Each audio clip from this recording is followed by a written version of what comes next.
Hey guys, this is Mystic, and I'm just doing a little warning at the top here. We are discussing a game that deals a lot with mental illnesses today, and there's going to be some pretty gory descriptions or, some touchy topics.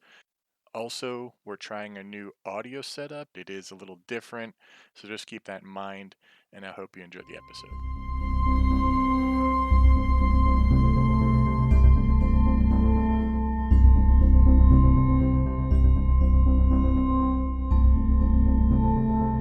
Hello, I'm Safi, And I'm Mystic. and this is Lore Together, the podcast where a married couple comes in and talks about the world building and stories around video games that we love or are intrigued in, and because it's one of the things we like to do together. We lore together. Yes, and this is episode 9 of Lore Together. We'll be discussing a game called Hellblade, Senua's Sacrifice. But Oh, first, Send we have a us- patron. Oh yes, Gandar. We want to honor and praise you for being a patron, and thank you so much for supporting us. Now, if anybody wants to be as awesome as Gandar and support Lore Together, you can do so at patreon.com/lore together. If you just want to keep up with what we're doing, we are also on Twitter at Lore Together. You can also email us directly with any questions that you have. We love responding to our fans. Loretogether@gmail.com. And then Mystic occasionally is perusing Reddit as he does his research, so you can find him on the handle Lore Together Pod. Yes. So we love talking to you guys, and it's been fantastic. And once again, thank you, Gandar, for helping sustain this podcast of love, really, because it's not only it's two people who love each other talking about one of the things they love to do together, which is video games. So Thank you again, Gandar. Let's begin. let's begin. Hellblade, Senua's Sacrifice. It's a 2017 game by Ninja Theory. It is self-published by them as well. Ninja Theory. We've heard of Ninja Theory. I think I've heard of Ninja Theory before, I should say. They did Devil May Cry. Okay. They did Heavenly Sword. They've done a couple games. Okay, Heavenly Sword I definitely know of. I remember that was big on the Xbox. And then, which Devil May Cry did they do? I don't remember. Okay, I was going to say, did they do the awful remake one? Well, I don't think the remake itself was awful gameplay-wise. The DMC one is what I mean. I think the it was one- DMC. Yeah. But I think it was too stylistically different. Right. It's like when Sonic Team didn't do Sonic Boom and they went in a totally different direction on Sonic Right. Boom. It was a better direction until people started meddling with it. Right. Like, it's the seed of a good idea. Yeah. Let's turn it on its head. And then you lose the plot if you decide that everything's And just going to usually be that's- one theme or Yeah. edgy or whatever you're going with. And usually that's a publisher meddling with it, not the developer. No. So, okay. So we've heard of Ninja Theory before if you're into the video game world in general. So. Yeah. We're delving into something very different here. This is a story, it delves into some real history. Oh, wow. So nice. we'll be delving into a little bit of real history and mythology that people may not be aware of. This is Okay. stuff that I didn't hear about until this game, Okay. because I went to public schools in America. Wait, okay, they're not all bad, but yeah, it's fair, you know. I do want to give a shout out. There's some amazing tech in this game. Senua, the character you play as, is mocapped and voiced by Melina Juergens, both at the same time. There was no separate voice acting session. That is amazing. That is absolutely amazing. It is even more amazing when you realize that she has did neither of those things before this game. Really? She was just a developer standing in, and they're like, "You're doing fine. You want to keep doing it?" Wow. And it's a game, like, I've seen reviews of it and actually have it up as one of the games I wanted to buy on my Steam, which I then proceed to neglect for Katamari Damacy. But, you know, you see a lot of the trailers and the clips, and it does seem like when you have those scenes, they are very expressive. Oh, she So, knocked it out of the park. Yeah. Also, all the cutscenes were shot, like each cutscene was shot in a single take. Wow. And they did this on a really small budget, relatively speaking. As we just said, Ninja Theory was involved in some big stuff, Yeah. but this was comparatively small budget. It was around 10 million. Ah. And a team of 20 people compared to most other AAA games, which they have done before, Yeah. which can range from 50 to 250 million. And, teams of hundreds of people. Hundreds of people. So this game is seen as a premier example of what some are calling triple I games as opposed to triple A. Yeah. So triple I developers are smaller teams with, quote, history and experience with triple A game production and are fed up with not being able to fulfill their creative vision because of too many cooks in the kitchen. Right. So Right. one that we've discussed that I would put them on this level. I don't know if everyone would, but Cyan. Yes, I'd So say Cyan's definitely there. Like Cyan has a proven history, so it's kind of hard to think of them as not a big player. right. But they definitely, they just are. They're in the beat of their own drum, and they have a niche market because of it. Yeah. You know, they're definitely not like, oh man, there's. I mean, of There's so course, many developers out there who just don't do well. yeah, or they get swallowed up by one of the big three that we could think of. And Well, we'll get there actually. okay, But it's kind of funny. That definition of triple I developers comes from Marcus Wilding, who is hmm a senior director of international marketing for Private Division, which is a little weird. Private Division is part of Take-Two Interactive, which is one of those big publishers. yeah, exactly, exactly. But Private Division acts as their indie publishing arm, kind of, and Okay. they're actually producing the next iteration of Kerbal Space Program.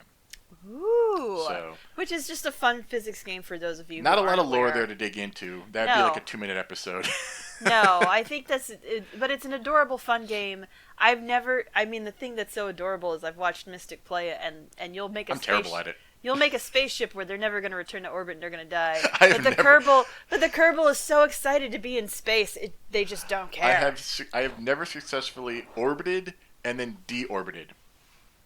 Oh, I've always been able to orbit, and it just keeps like I can't get out of it, or so far out that it's never coming back. all right. And the Kerbal is just happy to be there. I They're once just had a Kerbal go outside of the spacecraft and in an EVA, and I accidentally let go, and they're just floating there in space. oh my gosh. I felt kind of bad about that one. Oh my gosh, the Kerbals though, I wonder if the Kerbals are like Mr. Meeksies from Rick and Morty, where they're just like, life is pain, this is okay. So, All anyway, right. let's get this. Senua is a Pict warrior, Pict. PICT, okay. The Pict were a confederation of Celtic-speaking people in the northern and eastern parts of what is modern-day Scotland. Haha, yes. We're talking late Iron Age, early medieval. Yeah, which is it's a part of civilization. I feel like when we talk about early European civilization, that is one of the more intriguing parts of it because I feel like we don't study it We that cover much. it in extremely broad strokes. Yeah, maybe that's just an American point of view, but I wonder how it is, for our friends across the pond. Like, does the UK talk about Picts as much? You know? Well, what we do know, as with most people of North Europe in late antiquity, Mm-hmm. the Picts were farmers living in small communities, small Yeah. tribes.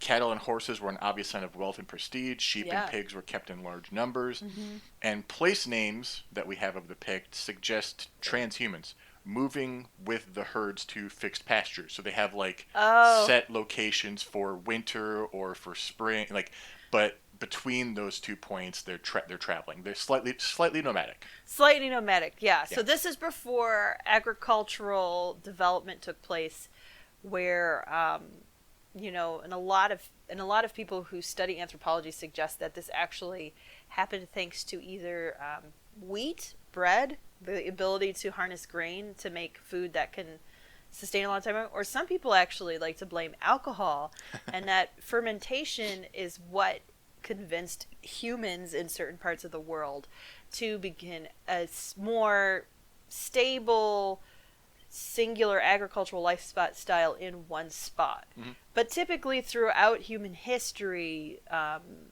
prior to, developing civilization, prior to agricultural revolutions, humans were very nomadic. I mean, we are built to walk everywhere. Yeah. So, it's just one of those things where it's always interesting to see that how things die down. Like, what slows us down to where we are now. We're like, I'm a city person. I could never imagine living in a community that small with an activity level that high.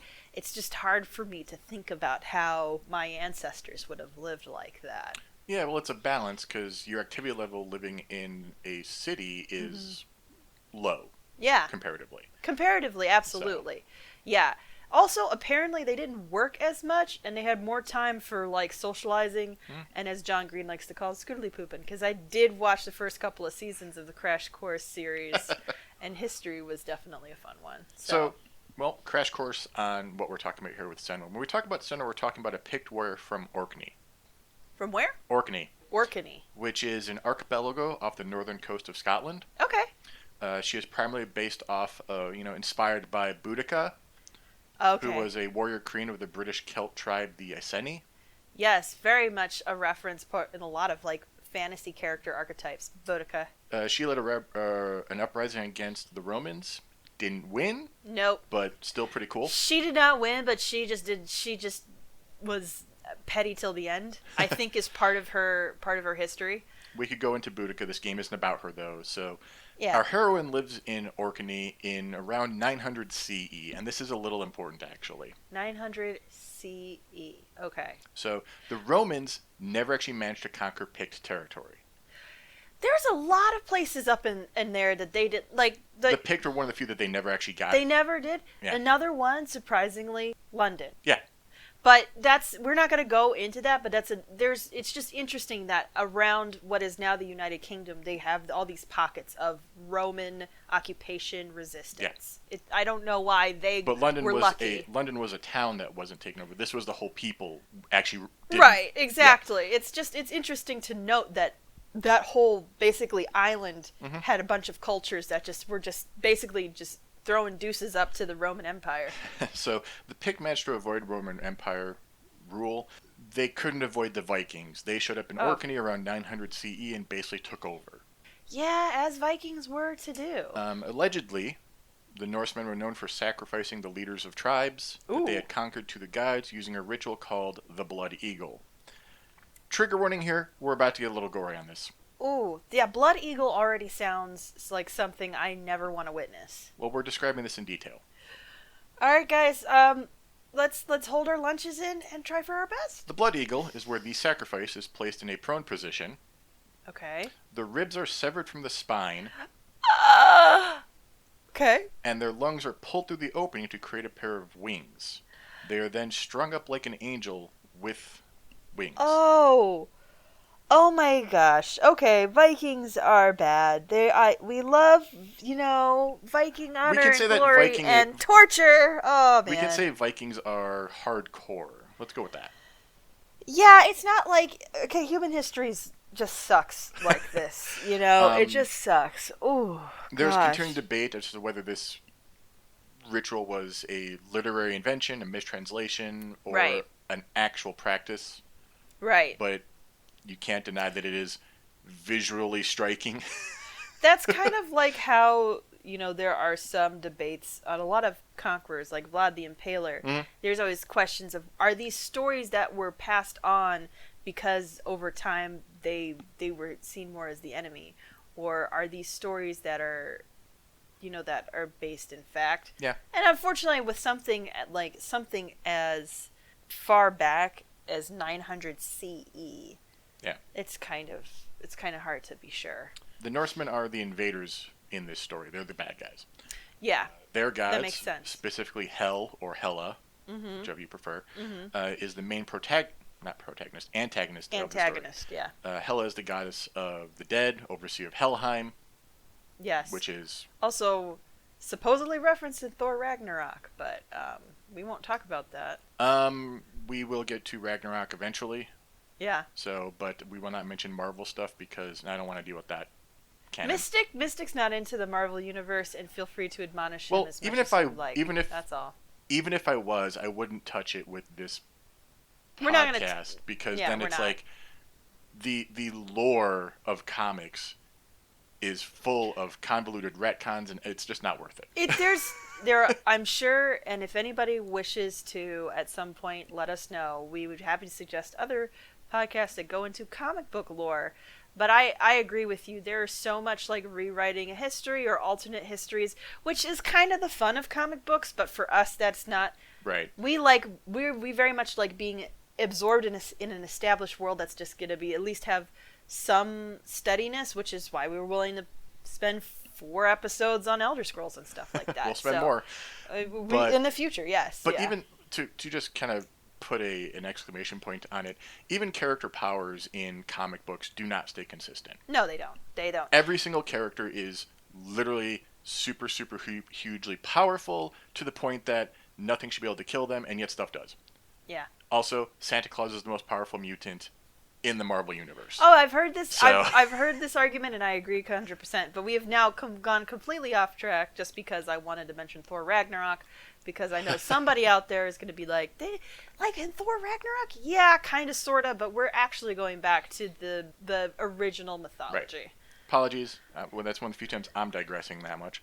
Mm-hmm. This game delves into psychosis a lot, hence the trigger warning at the beginning, plus that description of the Blood Angel. Mm-hmm. Senua has hallucinations, sometimes horrifying ones. She Ugh. hears voices. The player also hears these voices. The game is best played with a good pair of headphones because there's a lot of binaural recording, which makes the voices kind of move around you at distances and such. Okay. Like, the audio in this game is really good. Okay. All right. These I'll keep that in mind.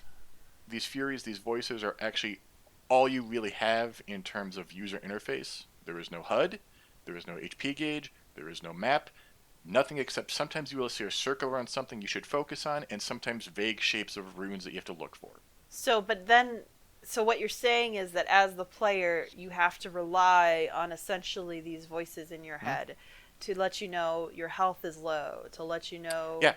your In energy's low. combat, they will tell you you're surrounded, that you're about to die, that the enemy is strong, to focus, which is an ability, or to dodge. Mm-hmm. They will voice concern if you get turned around during a puzzle, or will comment on the story as you progress. This is kind of the only way you have to know.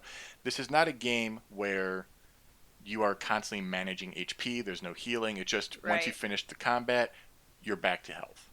Okay. So, audience, please keep in mind, even during this episode you are listening to, that this game is, and everything about it, and its story, is one about illusion, hallucination, lies, and uncovering the truth. Okay. Since this is a newer game, unlike all the previous ones we have covered, Yeah. Elder Scrolls aside, but Elder Scrolls we just covered universe stuff. Broad strokes, and it is still a decades old universe.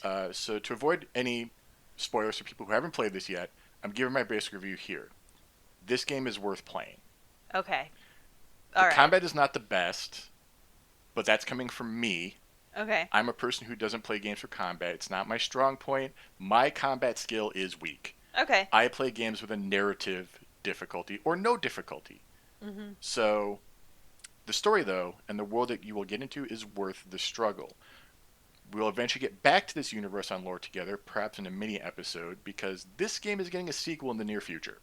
Oh, it is. I didn't even Yeah. realize that. Oh man. My recommendation is to buy it and play it if you are not squeamish. They do get very visual at times. That's the only reason, I'll be honest, I didn't, because I'm such a visceral person Mhm. when I'm in it. And Mystic, you've seen me do this, where I just can't focus on something. I'll even get anxiety for people embarrassing themselves in TV shows, and I will have to walk out of the room or Me too. pause the show. So there are certain things that, like, as much as I want to experience them, I don't, because I'm hypersensitive like Mhm. that. I'm willing to admit that that's a me problem. But do you think, you knowing me, do you think I could get, because I didn't even watch Game of Thrones because it's just like, whoa. There's definitely some horrific imagery. Okay. It's never to the point, like, you will see a character who has had the Blood Eagle performed on them. Oh God. Okay. Oh. You do not see enough detail. You see them kind of from the front, and it's like implied. Oh. So there's not, you don't see like ripped open bodies and stuff, but there is still horrific imagery in here. You're dealing with someone with psychosis. Okay. Okay. It is still worth it. Keep in mind the subjects that are being presented, Yeah. and that it is fully deserving of its mature rating. Okay. So, but it's in a way that you're saying this, it sounds like it's got mature subject matter, but it's approached maturely. Yes. So it's not gore for gore's sake. It's not gore for gore's sake. There is violence gore. Yeah, it's not violence just for the thrill of violence, so to speak. Correct. Okay. Okay. And now, if you don't mind spoilers, or you've already played it and want to revisit, let's continue. Yay! So let's get into who Senua is. Mm-hmm. A lot of what I'm going to tell you is woven into the game in flashbacks, but we're Okay. going to do it in chronological order because it makes more sense for an audio format. Yeah, I hope you guys don't mind that that's how we're doing it. Senua is a warrior. She has war paint on her face and body. Her hair is clumped back into thick strands, clumped together with lime, you know, Mm-hmm. and is tied back into a thick ponytail or dreads. She wields a sword in her right hand, Mm-hmm. and she is a very acrobatic fighter. We're talking a lot of spins and jumps and all this stuff. She is also what the Celtic language calls a gelt. Uh, now, yeah, please explain. A gelt is a person who has been driven mad by a curse, grief, or trauma of a battle, and that the gelt would go to live in the woods in seclusion as in search of penance, punishment, it's Mm-hmm. purgatory. So So now is so this is actually referencing real history. So we have to think that back then, somebody who was suffering from some sort of trauma, yeah, possibly suffering from any kind of mental illness that may have resulted from trauma, that they would have been told, you need to go in the forest and figure it out. And hmm, when you figure it out, come back. probably, yeah. Yikes, guys. I love modern medicine. I'm just going to say that right now. Senua probably would have been a different story if she had a good therapist, but Right, but then that's, there's, if you want a more modern take on that kind of stuff, there's modern games that go into not that. many. Not many that do it well. Well, okay, that's fair. That's fair. I will tell you, yeah, because a lot of people's sugar, like, it's superficial. Yeah. Yeah. So let's get into Senua's actual story now. So Senua grew up in a small village. I don't know the name of it Mm-hmm. off the top of my head, and I may have missed that detail. She is the daughter of a druid named Zinbel and a Okay. woman named Galena. Galena also lived with the same hallucinations Senua does. So there's an implication that this is almost kind of like a heritage, an inherited plight. Possibly their conditions are not. Here's the only reason I say possibly is their conditions are not helped by Zinbel. He believed that punishment and penance was the only cure for the quote curse that they harbored. Oh, He is not a loving husband and father in that regard. yikes. Oh, Um, man. yeah. When Senua was 5, Galena died.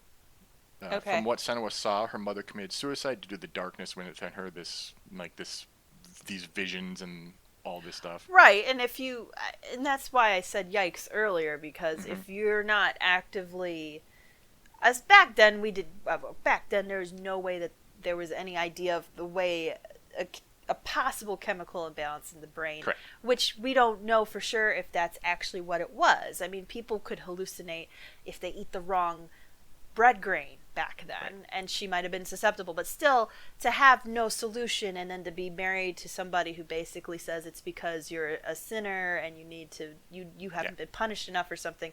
Yeah, The there, gods are disapproving of you. You did something wrong to deserve this type stuff. Yeah. that would seems to be, yeah, unfortunately back then I could see, oh, that's an awful choice. Yeah. Ugh. So Zinbil's treatment of Senua grew much worse after her mother's death. She Mm-hmm. was basically, for all intents and purposes, tortured, raised in isolation, Mm-hmm. locked in a rune-covered cell for her own protection, quote unquote. Right, because of there's no embracing of this difference No. at that time, especially if you're talking about a civil not well yeah a civilization of people who are constantly under attack, Mhm. whether it's by the Romans or the Vikings, and unfortunately having somebody that would have those symptoms is a liability, and you can't do what we're able to do now and embrace the difference. So Yeah. On rare occasions that Zinbil was not, keeping an eye on her, watching her, Senua right. would get out. And on one of these occasions, Senua first saw Dillion. Dillion was a young warrior practicing his swordsmanship Mm-hmm. when Senua first saw him, and she's entranced by this. He's Mm-hmm. graceful. He's whatever. He's light and able to attack, and she begins to make a habit of watching him and copying his movements in secret. Like Mm-hmm. he doesn't know that she's watching him. Due to her condition, this ability to kind of see the world differently, she picks up on his patterns and stuff a little quicker, Yeah. and she learns sword fighting this way, like decently enough. Wow. Okay. Dillian eventually notices her and is actually impressed. Like, where Right. did you learn how to fight like that? And she's, by watching you. And he goes, what? Yeah. Exactly. So he tells her she should go through the trials to become a warrior for the village proper. Huh. And they both train together and they fall in love while training. Interesting. And Dillian was actually aware and surprisingly understanding of Senua's mental illness. Okay. Her condition became more controlled because of his support. Like, she's able to deal with it. Exactly. I mean, again, even though we're dealing with a time where we don't have the marvels of modern medicine where you can repress a lot of those symptoms, Mhm. you know, it's a lot easier to deal with it when somebody legitimizes what you're going through, and then it Right. makes it, then you're able to take the time to develop the tools to handle it when it comes, and maybe even differentiate what is helpful versus what is not. You Yeah. know. So Dillian eventually convinces Senua to live with him instead of her father. Mm-hmm. Zinbel basically is not happy with this, Of course not, because he has to be right. telling her that her curse would ruin the lives of those around her. Despite his warning, Senua's life proceeded relatively happily until There's always an until in a story like this. the water supply of the village became contaminated by bodies left behind from the Viking raids. Oh, Senua noticed this, but her warnings are disregarded as crazy ramblings. visions, Yeah. yeah. A plague soon struck the village, and rumors spread that Senua's curse brought the plague upon them. Senua was terrorized by a mob, and Dillian's father died from the plague. And Senua became convinced that she was the true cause of the outbreak and that Dillian would hate her for it. Oh no. Oh Senua gosh. attempted to end her life to purge her curse, Right. just as she believed her mother had. Right. Dillian convinced her to not give in, actually, literally saying, "Why would you want to leave a world that you can only see the true beauty of because of your gift?" Wow. Wow. So Hmm.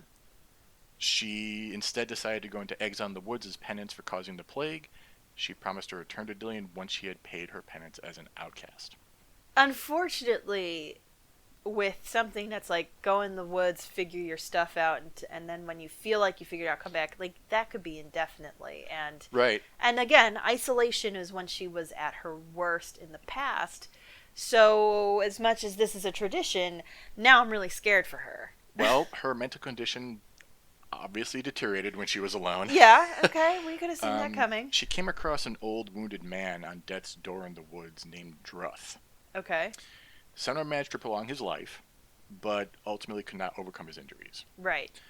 However, while Druth and Senua spent their short time together, he told her stories about Viking myths and legends. Interesting. And these all come into play during the game. He gives hints and help from time to time on what to do, what he's seen, what he's heard, that type of stuff. Right. Okay. Druth had been a scholar named Findon, who was sold into slavery to the Vikings after his family was killed. The Viking used him to provide information on villages to raid, which eventually drove him mad with guilt. Yeah, I could see that. He became known as Druth, a Viking word for fool. Druth eventually escaped the Vikings by running through the flames of a burning village. Well, that's a fool's way to exit, that's for sure. The act caused the injuries that killed him, but as he tells Senua, "I died free." Yeah. Yeah. And he does share as much of his wisdom as he can with Senua before he dies. It was very kind of him to do. It's easy to be bitter. Yeah. And instead he opened his heart one last time before he croaked. Nice. So Senua returned to the village, only to find it destroyed by a Viking raid. The Vikings had killed everyone, and they had killed Dillian Blood Eagle style, because he was the strongest fighter. Okay, oh gosh. Okay, wow. This is tough, guys. Oof. Oof, man. That's ow. Big oof. I want to scream like really loud and break our microphone, Please but don't. I'm resisting. That was like two punches to the gut right there. Just oof. And so Dillian's death obviously sends Senua spiraling. Yeah, her last pillar of support is gone, and now she's truly alone. This is oh man, yeah, and that's when you want to almost reach out to anybody and that for human connection at that point. On top of the fact now that you feel like you're the reason everything is awful because you happen to have a mental illness Right. of some sort. We don't know what it is so at this point. So she takes Dillian's head, Okay. convinced that this is kind of where the spirit is, in a way. Okay. And she's going to take it to Helheim to bargain for Dillian's soul. So she is going to hell with his head to get his soul back. Okay. Okay, yeah. Let's, this is so, oof, oof, oof. That feels. And now we start the game. Yeah, that's what I figured you were gonna say. You need a minute? Whoa. Yeah, I need like a shot of brandy or something. Like that is just. The best you can get is iced tea at this moment. No, no, no. That's fine. And that's gonna have to do. But I just. That is I'm such a like I feel things so viscerally. I'm very empathetic, and it's just, you know, it's empathy. P.S. Worst superpower to have. Don't ever wish for that, because I'm almost there, and let me tell you that oh gosh, I feel physically in pain just hearing all of that. That is a severe level. That is somebody who almost has never known what peace is, Mm-hmm. and everything that has brought her peace is now gone. Yeah. So she did the one thing she thought that could help everybody, which was leave. And it doesn't. And it doesn't. Yeah. And in fact, if anything, now that she knows how to fight, she might even be convinced that she could have stopped it had she been able to fight. Like, I'm just thinking about it. I don't know if I've mentioned on this podcast that I like to write fiction. And just thinking of character motivations and trying to write people as real people, just the inner whirlwind of everything that she's going through right now. I mean, even if she didn't already have indications of a mental illness of some sort, which I'm sure that in the game they don't say what it is, but it's suggested that it's something with certain symptoms. Mm-hmm. But even if she hadn't started with one, you can't go through all that and not have some sort of A mental break or something. mental breakdown, an acquired mental PTSD that you do not come out of that unbroken, I should say. You do not come out of that completely unscathed. And oof, gosh. Okay, so we start the game with essentially her shattered into tiny little porcelain pieces.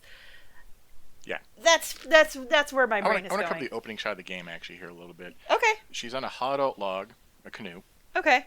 And she's just kind of see her paddling through, and you can barely move the camera. It's just kind of like, let's look around the environment a tiny bit while we go.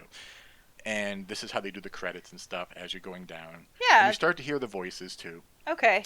And she's on her way to Helheim, and the voices are telling her to go back. She looks at the canoe, after she gets out of it. She looks at the canoe, hears these voices, and just kicks the canoe away, off into the water. No way going back now. She's disregarding what she's determined.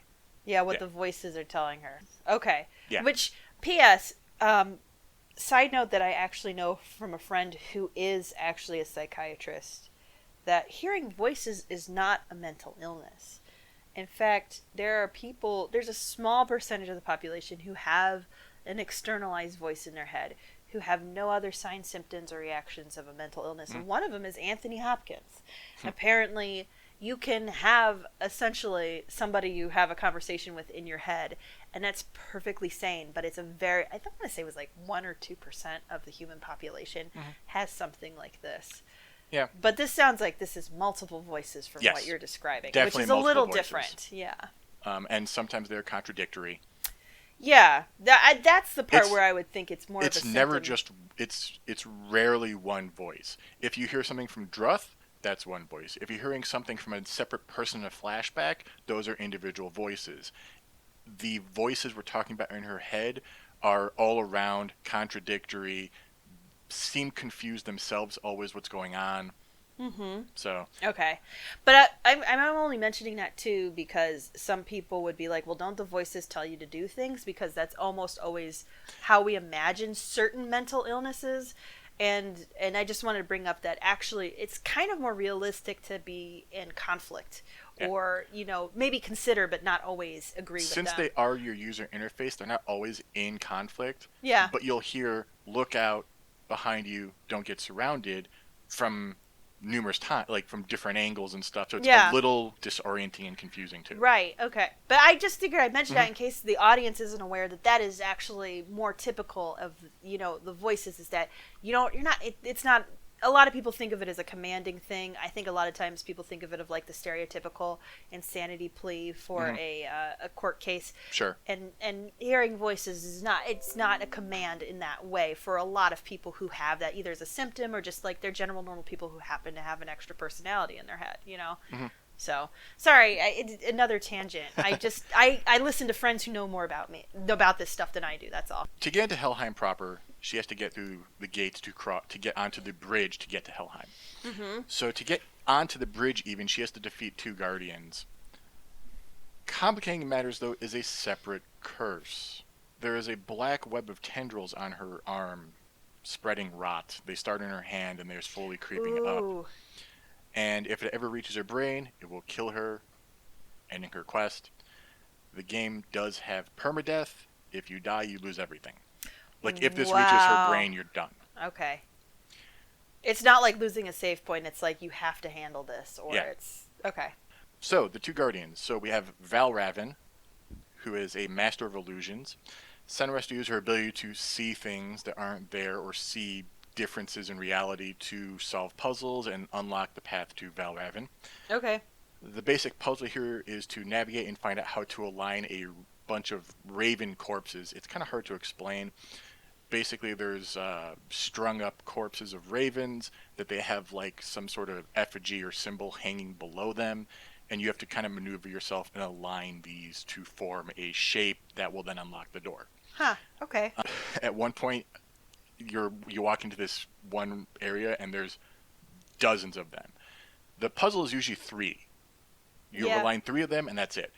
Dozens of them. Oh my And gosh. I was like, how am I going to which one is which? And the second I finished saying that, Senua starts freaking out, going, there's so many of them, and like Oh my gosh. So okay. Wow. so she has a bit of a panic attack and then she becomes adjusted to it.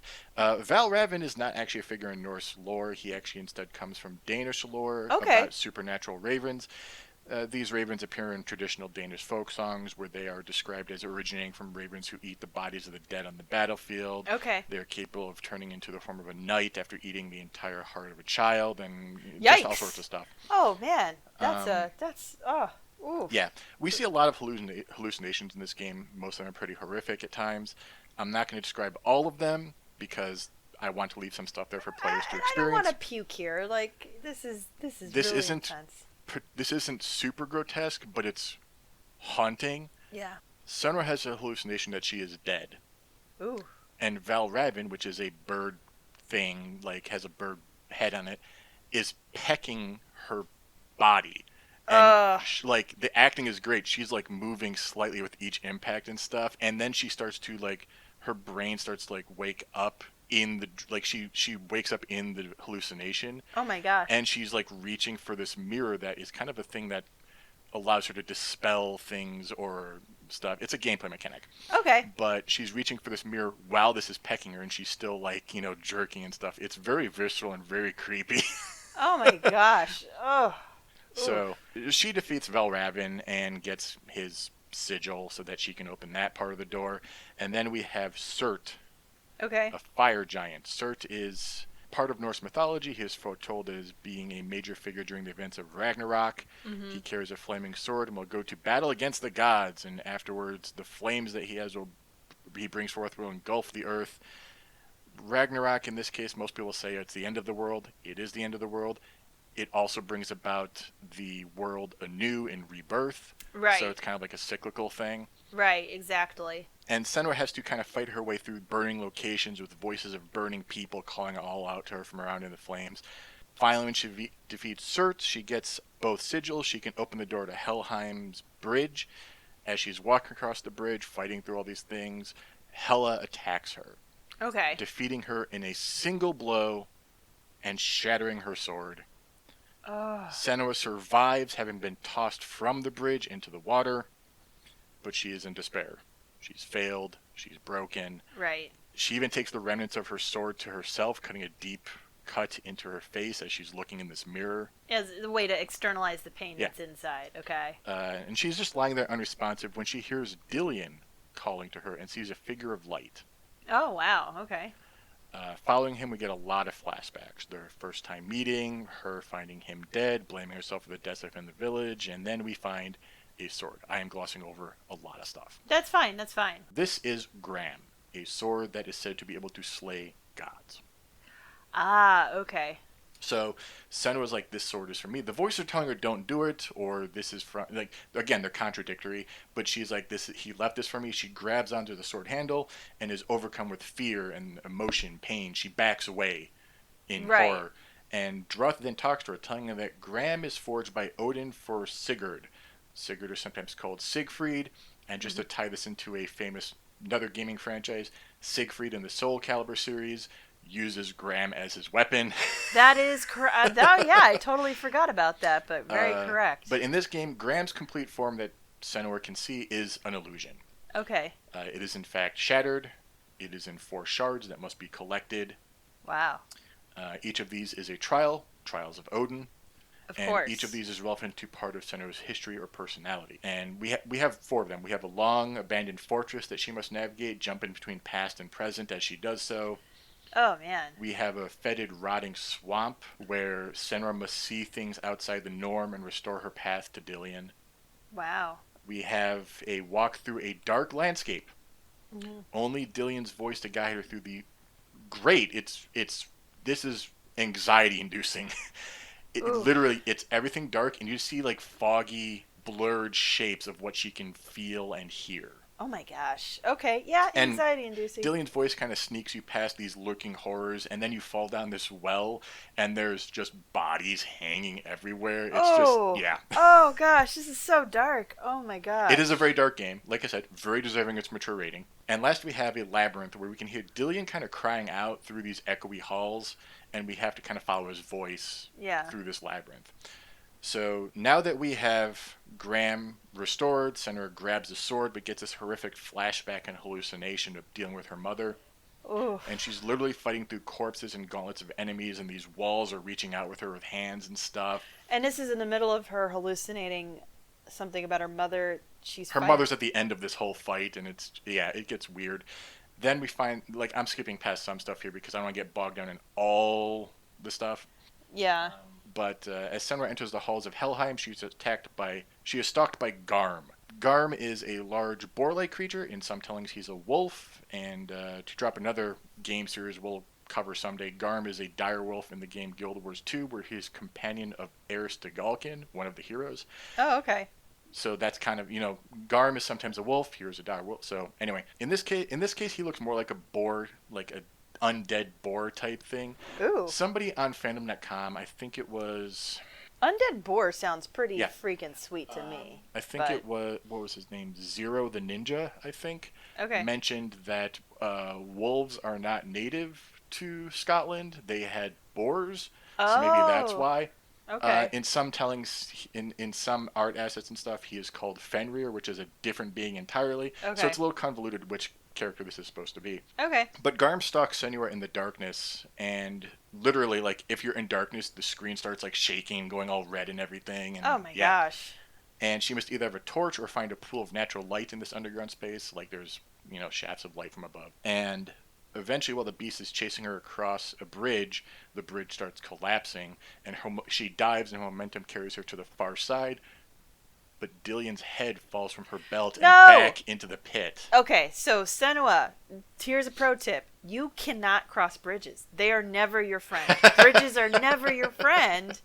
They're not here to help you in any way, shape, or form. You just crawl into that crevasse and swim it or whatever it is, because the bridges apparently are just here to sabotage you. I Yeah. just, oh man, and so she loses her lover's Dillion's head. head. Yeah. Yeah. Okay. So, obviously, she's going after it. I mean, she has to. She's gotten this far. Yeah, and literally some of the voices say that to him, she's made it this far, she can't lose, like that type of stuff. So Yeah. she slowly makes her way down into the pit using torches where she can, although she keeps having to go through water. Like there's waterfalls that are kind of falling down too. Right. That Which makes keep sense. putting out the torch, which means she has to run to the next pool of light or the next torch that she can see because Garm is still Garm after is her. still stalking the Yeah, darkness, and so therefore she needs as much light as possible to protect yeah. herself. So finally at the bottom, she finds Dillion's head, but Garm is also here. Obviously, it's dark. Thanks, yeah, thanks. And it's a pretty horrific fight, not in the grotesque sense, but in the fact that he kind of breathes darkness at times, which, Ooh. the screen is then covered with these flickering hallucinations that aren't like it's just quick cuts of like red shapes and So imagery. a lot of symbolism Yeah. going on in particular. Okay. And you only get glimpses through this of him, like quick cuts of him attacking Senua or something, and then you have to dodge or yeah, the combat is difficult at times. That's a really strange mechanic, but Mm-hmm. it also sounds really captivating to watch. If you get over the past how jarring it Oh, is if to you don't play want to something play like this, that. definitely play a long play of it. Yeah, Yeah. I might do that because Well, you're it's. playing it next week for the stream, but Oh God, guys, help me! I already feel punches to the gut. Oh, yeah, even when the screen is not covered with these hallucinations, though, the fight is at the bottom of a deep chasm, and right. there's only the one shaft of light, and everything else is pitch black. Ugh. And this game was made with Unreal Engine 4, and it definitely uses the tech because, Mhm. like, the light and shadow is really intense. Like, Okay. you only see Garm when he's in the light. Wow. Okay. But finally, we managed to kill Garm, and we are now approaching Helheim proper, and this is the final trial. And it's a slog. It's just a ton of combat. And after the initial gauntlet, we approach the portal to Hela, and the Furies are all worried that Senua and they may die. Okay. Senua leaves them. She crosses the portal, resolute, like no more Furies in her head at this Well, point. so all the voices basically get to stay Because she's behind. just ignoring them now. She's like, I'm here to do this. Okay. She's cleared her mind for the probably the first time in a long time.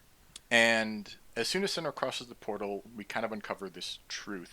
It is revealed that Zinbil actually spurred the villagers in their hometown to burn Galena at the stake as a form of penance. No. And, No. it is only now that Senua can actually remember it clearly. And we see flashbacks Oh of this. man. So she's been carrying this childhood trauma and repressing it. Hmm. Oh my gosh. And, we've seen flashbacks that he was abusive, keeping her locked away. And now we get this final piece as she enters hell. And this the darkness that she lives with is her pain and emotional suffering. And it's spurred and spawned from Zinbil's lies and abuse and torture, his gods and his zealotry. And All of this festering in her. this is actually very. It's interesting that you mention this because I I I'm not trained to be a therapist, psychologist, or anything like that, but I do read up on it because I am intellectually curious of it, and there actually is research and evidence suggests that even if you don't remember certain trauma as a child, you end up finding ways to reestablish that because that is how you learn to relate to other people in the world. Hmm. Specifically, like I was watching some stuff about relationship therapy recently, and that seems to be something that will come up. So even if it's something that happened before you're at the age where you have your earliest memories around like 3 or 4, you go back to that, and there are people who part of their trauma is they can't remember certain parts of their childhood because it is so traumatic that essentially their brain has said we are closing that off completely, and then it's not until they get into therapy that and it's almost like a second reliving of the trauma. They remember Right. what happened and why it formed them this way, but it's still this is almost kind of like a really interesting artistic retelling of how that can happen to somebody. So, yeah, and Senua starts approaching Hela, and she's fighting through hordes and minions, shadowy figures of the enemies she has vanquished before, including the bosses. Like, you have to Right. fight them again, and this is a ridiculous boss fight, because this figure kind of will morph between all three bosses, or sometimes be all three of them at once. Oh yeah, because that's not. I mean, she's already dealing with so much. Let's Yeah. just confuse the heck out of her even more. And then after defeating these bosses, she gets to the last platform, and it just never ends. You can never make headway in this fight, and she's so close to Hela, and she can't get to her, and eventually she is defeated. Oh. And as she lies there, gasping for breath, we see Hela walk forward and grab Garm from the ground. And Senua crawls on her stomach towards Dillion's head, and she's kneeling with this head, and she looks up at Hela and says she will offer her soul to Hela. She will be her slave warrior. She will fight alongside Hela at Ragnarok if Hela will free Dillion. Oh my gosh. And then she says if Hela will not free Dillion, then she will have to kill Senua, because Senua has nothing left. She has no fear, no hate, no quest, She had nothing. she had the one goal, and oh man, oh gosh, if I could see myself like getting to this point if I was playing it myself and just bawling my eyes out completely, like Yeah. this is gut wrenchingly intense right now. And then she stands. She's defiant now, and she's saying that Hela has no power over her. Wow. So Hela wraps her hand around Senua's throat and just runs her through with Graham Okay. and just drops her to the floor. And Senua lies there dying. And we see Dillion lying with her, kind of like mirrored. And Dillion is lying with her, and he tells her that he learned not to fear death. Mm. Because a life without loss is one without love. Oh man. And the longer you try to hide from death, the greater the darkness of its shadow. And when death comes, we must embrace it as a friend, because only then can we move from its darkness. Basically, you can't avoid this. Yeah.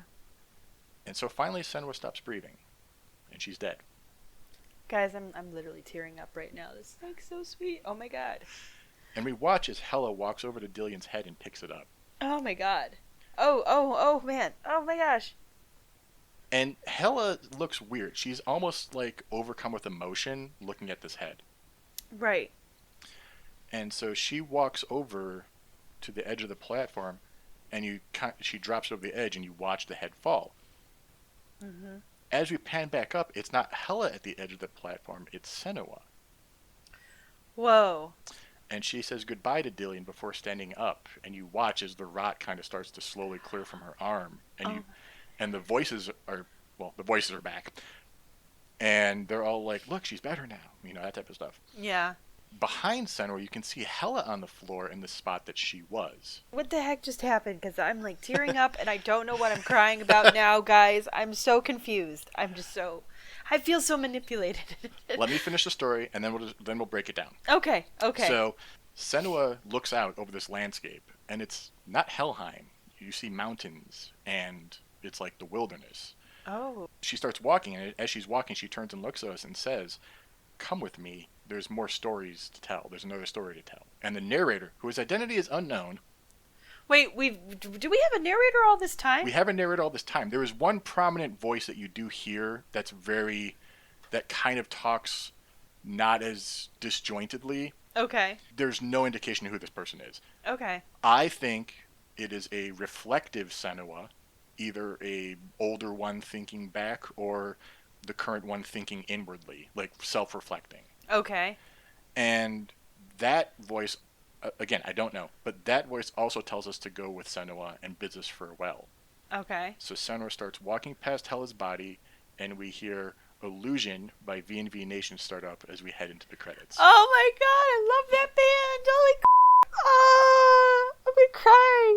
Oh my gosh, Mystic, I'm gonna cry. Oh my gosh.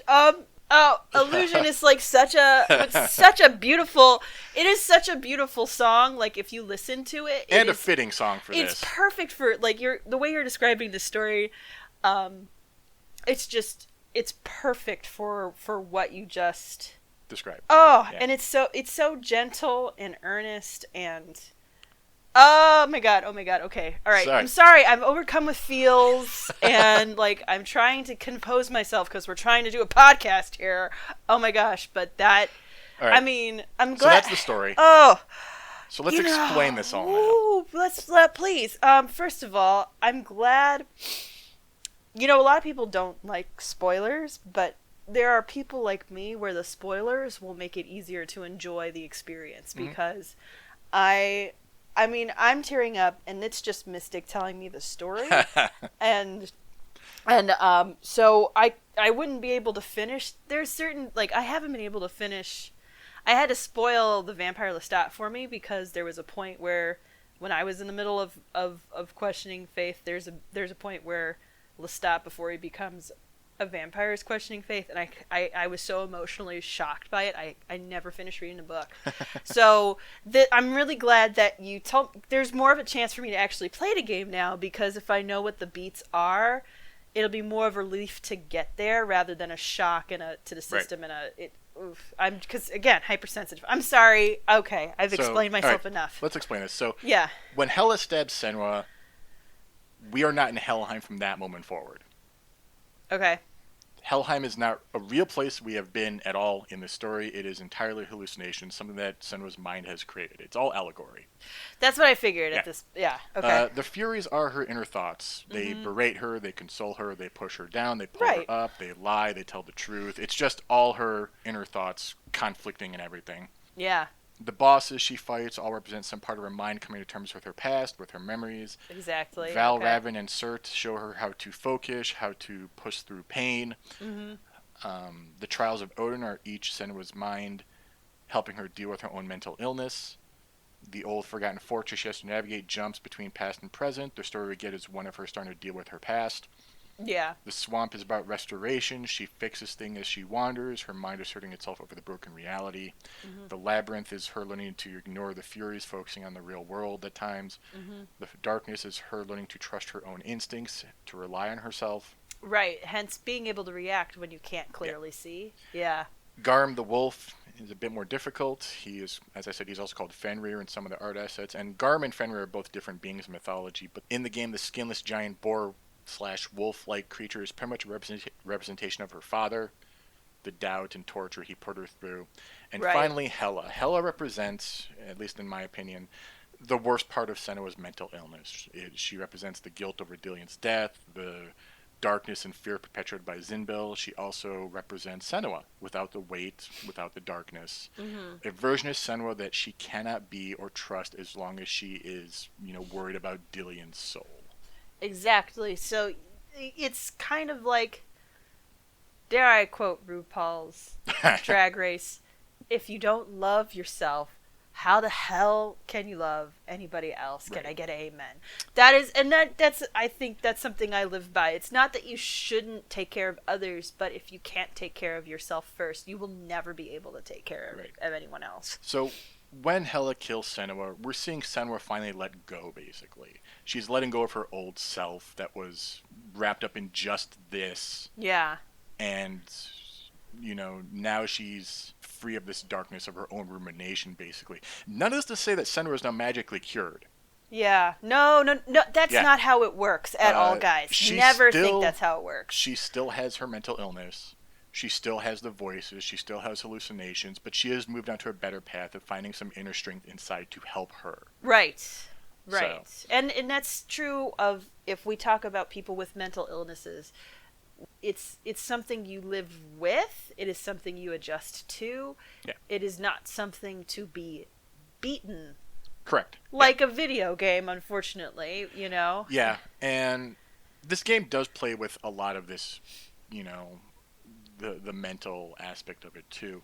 Remember when I said earlier that this episode, everything about the story was one of illusions, hallucinations, and lies? Yeah. Remember when I said that the game mentioned you'll permanently delete your save file if you fail in combat too many times? Yeah. I'm sure that'll get us a couple emails if they don't listen to all the way through this, but I'm coming clean now. That's not true. You lied to me. How could you? I thought we had trust in this marriage. Oh my God. No, I'm going to get over it really quickly. It's there to give the player some sense of paranoia, some sense of tension, Ooh, I like that. Yeah. to share a modicum over what Senua feels, because people have done this. They've intentionally tried to fail at the game. And the rot does kind of just go up in increments. It doesn't go up continually. So it's always going to be here at this point in the story. It's always going to be here at this point in the story. It'll go up, but not past a certain point. Oh, so there is no wow. permadeath. That's a lie. But it's kind of another thing that they say in therapy is the lie that you tell yourself, and that could be her lie to herself. I will die if I do not redeem Dillion's soul, and Which is what ends up happening. Like, a version Right. of her dies. Right, but not in the way that she's manifesting it when she sees this rot. So it's kind of like a physical manifestation of the lie Senua is telling herself Hmm. as she goes on this journey. The game handles what it's like to have hallucinations, Mm-hmm. what it's like to see symbols with intense pareidolia, what it's like to hear voices constantly. It handles Wow. all of that well. It handles what it's like to have a psychosis with those symptoms. Yeah. It is severely limited just by the nature of being a game, and it is not at all indicative of the wide range of experiences people living with mental illnesses deal with. Right. That said, Yeah. truly the first time in my opinion that we have seen any type of mental illness portrayed well Yeah. without arbitrary gamified aspects like a sanity meter, as in Eternal Darkness. Another game will Right. do eventually. Oh, which also had built that paranoia with like an exterior mechanic because it would freak out in a lot of different But it ways. didn't do it. It was more. I would say I never thought of it as representing mental illness and more in just a horror mechanic. Yeah, A more of just a gotcha to it's the player. Lovecraftian. This is definitely Yes. not Lovecraftian. No, I a lot of people who will write fiction or create fiction that deals with mental illness or I should say deals with what they perceive to be mental illness, whether it's a specific mental illness or whether they're doing the bad trope of just saying mentally ill, Yeah. tend to treat it as a personality accessory. Kind Mm-hmm. of like this character loves to wear pink all the time. This character's really into basketball, and this is the character with a mental illness. Right. And I think Without any thought into what that actually right, means. I think there's part of me that always like I read stories like that and I think I always hated it. Yeah. It's Well, disingenuous. It's so it's disingenuous. a trope that's tantamount to, this character's one defining thing is that they're gay. Exactly. lazy Or their writing. one defining characteristic is their race or Right. their religion. And I think and it's too many times it's been treated like that, and a lot of video games will treat it like that too. I mean, Yeah. I think of like the big deal when I forget which game in the Persona series where you literally had to shoot yourself in the head to summon spirits.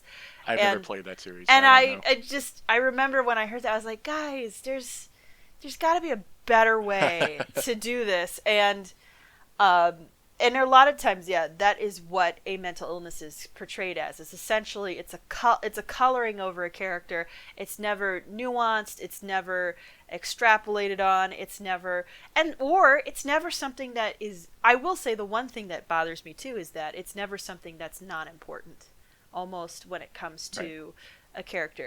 And there's nothing wrong with. That's not to say that Hellblade is is doing the wrong thing by focusing on the mental illness, because what they're doing is they're bringing a lot of nuance, they're bringing a lot of creativity, they're bringing a lot of layers, and they're bringing a lot of, even from what limited knowledge I have from just tangentially reading up on, psychology and, therapy and things like that. I can tell that they did their research because it seems to reference a lot of the same terminology that I've heard professionals say. And they had a lot. They had actual. They talked to numerous professors of psychology Yeah, and mental health. They right. brought in people who had mental illnesses. And when you're going to write about something like that, even if it's only tangentially, you really need to be willing to listen and do the research. Even if it's like you get a couple of different anecdotal sources, you take that with a grain of salt. It's better than just assuming you know everything and going off the cuff without doing your research when it comes to your fiction. Well, they're That's sticking. just me. They're sticking on this, but also keep in mind this is like the first time many players will experience any of this. Yeah, no, I've And never had those symptoms before. this is probably the first time most of them will empathize with someone who has a mental illness And I think, because it's so stigmatized still, even in our modern day. well, again, we live in a society where the broken needs to be fixed, Right. and we're not willing, Which so is why I think Dillion is such a great character in this. Because Yeah. he's like, you're not broken, you're just seeing different. it differently. One of the best examples I heard of this unfortunately I heard this like character character to character speech in a LARP, but there's so this is not to say this is from any place actually wise. It's just people pulling from things they know and then using it in character interactions in an RPG game. So Mystic's looking at me skeptically, but there's this great phrase I got from it. So apparently back in the day in China with porcelain vases, if it were to break, what you would do, and I wish I knew which time era this was most common, and I don't know which dynasty, I don't know which years, I'm sorry. But apparently back in the day in China, if you broke the vase, what you would do is you would use silver to repair it and put it back together. And in this situation I was in, somebody had used that as a way of almost like talking about when you go through trauma, when you go through painful things in your life, you are not permanently broken, but you can, in theory, make yourself even more beautiful by rebuilding yourself with the silver that's around. It triggered a memory of what you're talking about, but it's Yeah. not Chinese. It is Japanese. It's Japanese? It's Okay. called My apologies. I'm sorry. kintsugi. Kitsugi? It's basically the Japanese art of repairing broken pottery by mending the areas of breakage with lacquer, dusted or mixed with powdered gold, silver, or platinum. Okay. So my apologies. That was and of course again that's why I preface it saying it was in a Yeah, a RPG setting where the person quoting it to me might have been incorrect about how it was done. I get what you're saying, though. So let me wrap this up, actually. Yeah. There's 2 points I want to get to here. So as I did say before, this is a continuing series. Senua's Saga, Hellblade 2. You notice how they flipped? Senua. Oh, Hellblade 2. Okay, Well, interesting. they flipped it from Hellblade, Senua's Sacrifice. to Senua's Saga, Hellblade 2. Right, So I right. think they're realizing Senua's a character in her own right that people will recognize now. Right, So, exactly. is coming out soon. Don't know when, So because that it was sounds like heavy quotes around soon. yeah, Right it was now. announced in 2019 as coming out soon, but then the pandemic hit. I don't know what their work at home is like. I don't know what any of that. So Yeah, that's tough. When you have to have a lot of processing power to be able to even test what yeah, you're working on. and Ninja Theory is no longer an indie studio. Oh, They are now part of Microsoft, but they apparently are allowed a lot of latitude. Microsoft is actually pretty decent at that, from what I'm hearing. I'm never worried about Microsoft. I mean, it's never the same as like when EA is like, we've acquired so and so, and you just grow and you're like, how Like three many? games later, they're just dead. Yeah. Yeah. Microsoft has held on to a couple people for years. So, Right. Oh, yeah. and this game received substantial accolades and awards. That's part of the reason why I put it on my wish list originally, because it sounded like it was a compelling story. I'm gonna surprise you with this then, because it's not just from the gaming press. What? Mental health organizations around the world also lauded this game, Oh, that makes me so happy. even just for giving that glimpse of what it's like to live with a mental illness. Right, but they did it with it sounds like they did it with such complexity and nuance Oh, it that gets better. again, yeah. Oh, it gets better? Gets better. They were asked by fans and organizations alike to keep going, to build off this momentum, and as such, they've started they have Senua Saga, Hellblade 2 in development. They have a third game in development, which is about like mental terror and stuff. Wow. And they've actually also started a research and development project with Paul Fletcher, who is the professor of health neuroscience at the University of Cambridge. This is called the Insight Project. Wow. And the Insight Project has a stated goal of melding game design, clinical therapy, biometrics to create new methods for treatment and understanding of mental well-being Oh, this is so great. and treatment for mental illnesses. And as Paul Fletcher puts it, we've never had the ability for mental illness to actually do one thing. We can always change drugs, all this stuff. You can never change a person's environment like you can with a game. Right, exactly. And so they're going to be incorporating this, and they're hoping that this, what they say, cross-sector collaboration will help both. They Right. can get a better understanding of biometrics. They can influence the story with all this stuff, and you can benefit both sectors with this. Right, because not only are you now getting even more nuance and collecting more information to help you tell more compelling stories that happen to revolve around, complex issues like mental illnesses, but you might actually accidentally end up figuring out a way to give more improved therapy options to people who would need it to Hmm. help with their Yeah, with whoever their mental illness may be. right. Wow. Oh So my god. that's where we're at with Ninja Theory Woo. and the Senua franchise, I guess. Oh, I'm really glad we did this one. Not only for this, now I know what I'm getting into when I do play it, because I'm really glad. Again, for me, sometimes the spoilers help Hmm. me get through it, but also because in a time of great isolation, we should be talking about mental health on a Hmm. regular basis. And Yep. wow, that was oh. And I'm sorry, Mystic. I went on some tangents, but it's one of those little things I'm like secretly passionate about and try to understand. There was a time where I thought I was going to become a psychologist, and it just didn't. I caught the theater bug in high school, and just like ruined all of my plans. But Well, that's all I got for this time. yeah, well, that was a lot, so that was enough. That was enough. Oh my gosh. Oh man, that was a punch to the gut. Wow. We went through a roller coaster of emotions there. Um, but So I hope you're happy with this episode, Gondar, since this has your name on it. yeah, yeah, I hope you don't mind. But thank you once again. And again, if you want to support us basically getting into the deep lore, not always necessarily this deep per se, but we get into the deep lore of a lot of different games. Um, Feel free to support us on Patreon. It's patreon.com/lore together. If you just want to keep up with the show, see what we're doing, see what we're talking about, talking with our fellow, game podcast people out there, at Lore Together on Twitter. You can email us directly with any suggestions or comments, loretogether@gmail.com. Mystic occasionally will be talking about what he's up to on Reddit with the handle Lore Together Pod. That's almost always him. I Hmm. pretty much do the Twitter, and he does the Reddit. And I think that I think that's it. covers. I think I feel I'm just in such a whirlwind. I totally Oh, we're going to am. show you the ending to this game now. Okay. Am I gonna cry again? Probably. Oh well. Next week, I She gets to might. play it. I might. You have to be a patron if you're gonna see me cry on a stream. I'm sorry. You Well, have here to. you cry. We don't have a camera. Yeah, if you're gonna hear me cry on stream, you've got to be a patron. I'm sorry. That's just how I feel right now about that. But yeah, so that's episode 9 of Lore Oh. Together. Oh, Mystic. So what's the plan for the next episode? I think we may go back to Mist for a little bit. Ooh.